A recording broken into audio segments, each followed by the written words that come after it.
Hey everyone, this is Carrie with the Welty Environmental Center, and today I am at Welty with my map and my compass because we're going to be talking about what makes a map. So even though most of us have maps and GPSs and things like that on our phones these days, reading a map is still a very important skill, especially in outdoor recreation and especially in backpacking, where you're out in the middle of the wilderness for a week or more at a time without any source of electricity to charge your phone with. In that case, you really need to know how to read a map so you don't get lost. So in this video, we are going to talk about what the essential parts of every map are.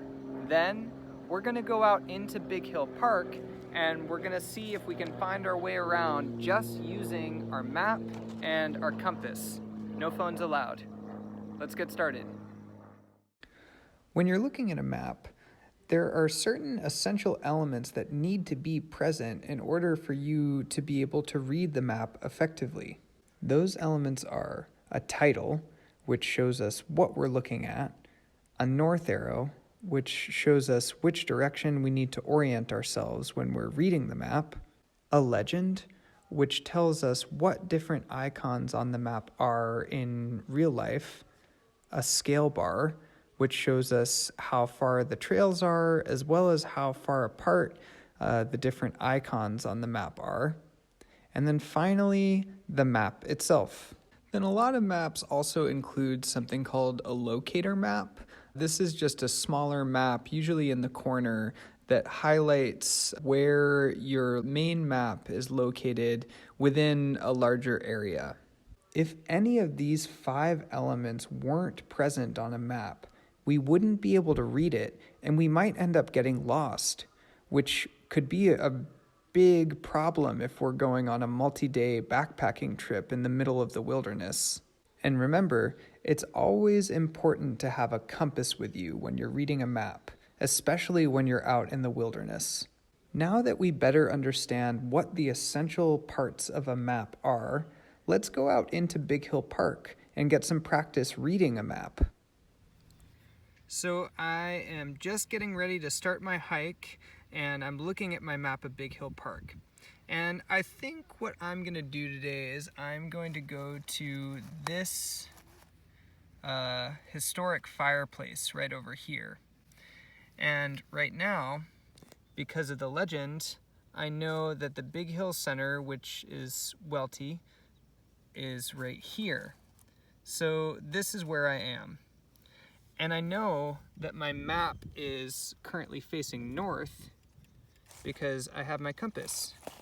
And I matched the north on my compass up with the north arrow on my map. And this red arrow is pointing north. So if we're thinking about our directions, we've got north, east, south, and west. Never eat shredded wheat. So I know if I'm here and the historical fireplace is here, I need to head east. All right, so I am just coming up on my trailhead. I'm just gonna check back in with my map to make sure I know where I'm going. I've been heading east, like we talked about before, but let's take a moment to look at our map. So, matching the north up with my north arrow, and that checks out. And I started my hike here at Big Hill. And if we look over at our legend, what is marking the hiking trailheads are these red boxes. And I found my red box right here. So it looks like if I take this trail all the way past the playground and across this little green area, I'll make it to my fireplace. So one good way of remembering where you've been on a trail, because it's pretty easy to lose track, is to remember the junctions that you've passed. A junction is where 2 trails cross. And looking at my map, If I started at this trailhead and I've kept walking, I should be passing 2 junctions. So this is the first one I'm hitting. So it's this junction of the orange and the purple trail. That's right here. And according to my map, I'm gonna reach this green space with the playground. So I'm coming off of the trail into this green space right there. According to my map, the playground right there with the swinging icon, the playground should be south of me. And I'm looking over here and it's right over there. So I know where the playground is south. If I just keep going past the playground, eventually I should be hitting my historic fireplace.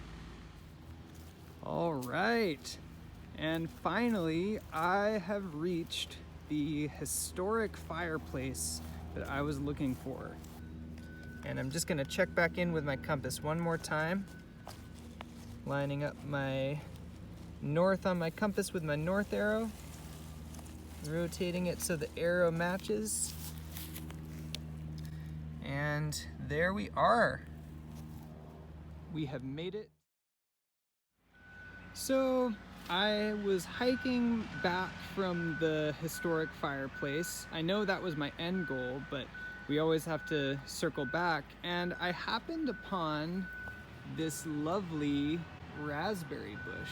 And not all of the raspberries are ripe, so I know that I want to come back maybe in a week or so I can have a little snack. So what I'm gonna do is, I know that the raspberry bush is just a little bit in from this green space where I just came from, and it's on the north side of the trail.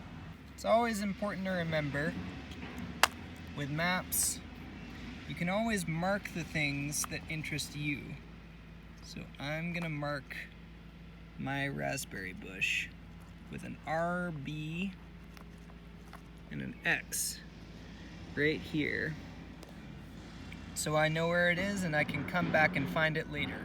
And if I'm looking at my scale bar, I'm gonna use my marker cap as a measuring tool.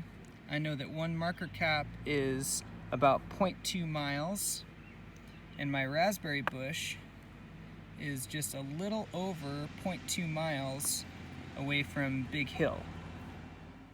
Thank you guys so much for coming along with me today to discover what makes a map.